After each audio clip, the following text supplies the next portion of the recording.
Hello guys, welcome back to my channel village by Amos. అయితే ముచ్చట ఏంటంటే నాట్ల సీజన్ స్టార్ట్ అయిపోయింది. ఇక ఒరాలు చెక్కేస్తున్నా, ఒరాలు చెక్కనికి వచ్చిన. ఒరాలు చెక్కేసినాక ఇక 2-3 రోజులలో నాటేసాడు అయితే స్టార్ట్ చేసేయాలి.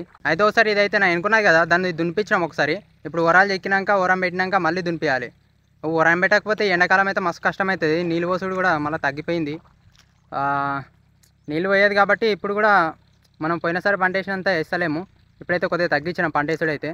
ఎందుకంటే మళ్ళీ ఎండాకాలం చాలా ఇబ్బంది అవుతుంది, పారకపోతే మొత్తం ఎండిపోతుంది. సో గాయస్ చూస్తురు కదా, ఇదే నారు. అయితే ఇది కొన్ని రోజులలో ఈతకు వస్తుంది. కొన్ని రోజులలో ఈతకు వచ్చేసినాక దునిపించేసి మొత్తం నాటేసేయాలి. ఇది అయితే మొత్తం దొడ్డొడ్లు, ఎందుకంటే పోయినసారి ఆల్రెడీ పట్టించుకోనికి ఇంట్లోకి సన్నోడ్లు వేసేసినాం. అయితే ఇప్పుడు దొడ్డొడ్లే వేస్తాం.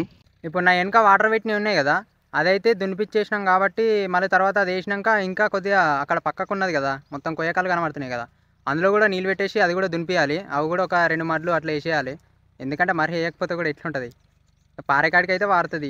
అందుకే తగ్గించినాం పంటనైతే. ఇక్కడ కింద కనబడుతుంది కదా, ఇదైతే చచ్చిపోతుంది నారు. మొన్న మందు చల్లినాక కొద్దిగా కవర్ అయినట్టు అనిపిస్తుంది, కానీ ఏమో చూడాలి మరి చివరికి ఏమవుతుందో. ఈ చలికాలంలో మనకు వచ్చే బాధ ఏంటంటే ఈ నార్లతోనే. ఎందుకంటే ఈ చలికి చక్కగా లేవయి, మొత్తం చచ్చిపోతుంది. ఇక అదే వస్తుంది బాధ వీటితోని. నా వెనకాల కనబడుతుంది ఆ పొద్దుతిరుగుడు, చూడడానికి అయితే మస్తుంది ఎల్లో కలర్లో. అయితే అది మనదైతే కాదులే, మన పక్క పంట వాళ్ళది. అది వేసి దాదాపు 2 నెలలు అవుతుండొచ్చు. అది ఎందుకంటే 3 నెలల పంటనే కదా, తొందరగా లేస్తుంది. మస్తు ఉంది కదా పంట చూడడానికి. ఆ పువ్వు చూడు ఎంత మంచిగా కనబడుతుందో, మస్తు కనబడుతుంది కదా పువ్వు కూడా. మంచిగా ఎల్లో కలర్లో అయితే ఇంకా మీకు కెమెరాలో కాబట్టి ఇట్లా కనబడుతుంది, కానీ ఇంకా దగ్గర నుండి చూస్తే మస్తు కనబడుతుంది. బాగుంది కదా చూడడానికి. మొత్తం వెనకాల బ్యాక్గ్రౌండ్లో బ్లర్ అయిపోయి ఇదే క్లారిటీగా కనబడి మస్తుంది కదా చూడడానికి.